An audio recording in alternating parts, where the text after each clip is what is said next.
Good morning mga idol. Dito naman tayo araw ng Huwebes. Para sa pagtatrabaho naman to, wala pa yung aming amo. Habang naghihintay, video muna tayo para hayaan lang.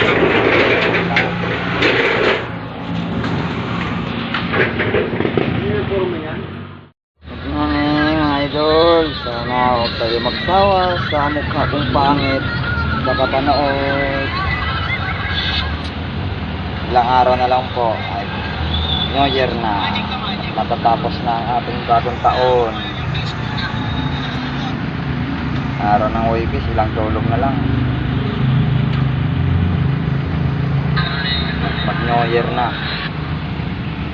Hintay kami ng waiting sa biyahe kung may first trip. Good morning mga lodi ulit.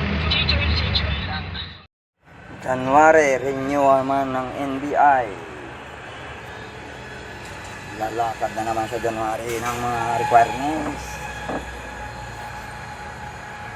para sa pag-apply ng panibago.